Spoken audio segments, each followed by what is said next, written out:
মিসবাউদ্দিন। বর্তমানে আসছেন মাওলানা মিসবাউদ্দিন। আসসালামু আলাইকুম ওয়া রাহমাতুল্লাহ। বক্তব্য যা হওয়ার হয়ে গেছে। আমরা যারা স্টেজে উঠছি আমার পরে একজন আছে। সব কথার শেষ কথা, ইহুদি গ্রুপটা নির্যাতিত গ্রুপ না, ওরা সবল, ওরাই সবল। ইমানদার সবল হবে না বেঈমান সবল হবে? আছেন সবল? বিগত 16 বছর যেই সবলতার পরিচয় আপনারা দিচ্ছেন, গাড়ার মধ্যে ছিলেন সবাই, সবলতার পরিচয় দিয়ে গাড়ায় ঢুকছিলেন। বিগত 16টা বছর ওই ইহুদিদের আঙ্গুলের ইশারায় বাংলাদেশ চলছে। খবর রাখছেন আপনারা? রাখেন নাই? আপনারা জানেন তো এই ফিলিস্তিনের নাম কিন্তু ফিলিস্তিন ছিল না, এই ফিলিস্তিনের নাম ছিল কেনান।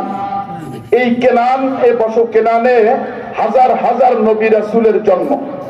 এখন ফিলিস্তিন হাজার হাজার নবী রাসূলের কবর ওখানে। এইখানে হযরত ইয়াকুব আলাইহিস সালামের জন্ম। ইয়াকুব আলাইহিস সালাতু ওয়াস সালামের 12টা ছেলে, তার মধ্যে একজন নবী হযরত ইউসুফ আলাইহিস সালাম, তার জন্ম এই ফিলিস্তিনিতে। এই জায়গাটা এত সুন্দর একটা জায়গা, যেটা আল্লাহ তাআলার মনোনীত জায়গা। তা না হলে আদি কাবা ওখানে হবে কেন? এই আল্লাহর মনোনীত জায়গার পরে এই ইহুদি গ্রুপ আমার ভাইকে, আমার বোনকে, আমার মাকে নির্মম ভাবে অত্যাচার করে হাসপাতাল পর্যন্ত রিহাই পাচ্ছে না। ক্যান্সার হসপিটালটা শেষ করে দিছে। গত ঈদের কয়েকদিন আগে 800 কতজন লোককে হসপিটালেই শেষ করে দিছে। ওরা সবল না দুর্বল? হসপিটালে যারা থাকে ওরা দুর্বল না সবল? ওই দুর্বলের পরে এরা হামলা করে। এদের কোনো ভেদাভেদ নাই। আমার ভাইরা বাবারা, এই প্রোগ্রাম বাস্তবায়ন করতে চাইও। আজকে আমি আমাদের মসজিদে বলেছি, এখানেও কিছু গ্রুপ চিন্তা করছে, এরা কারা, কি ব্যাপার, কোথা থেকে আসতেছে, কি করলো, এ পালো কোথায়, তা পালো কোথায়, এরি আল্লাহ, এরা কারা, আবার এরা কারা? তোমরা তো দেখবে না, তোমরা তো দালালি করো ইহুদিদের।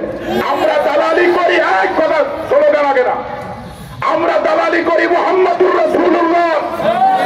আমরা গোলামি করি আল্লাহর। এই জমিন আল্লাহর, আসমান আল্লাহর। এই আসমানের নিচে, এই জমিনের উপরে কোন ইহুদিদের ঠাঁই থাকবে না।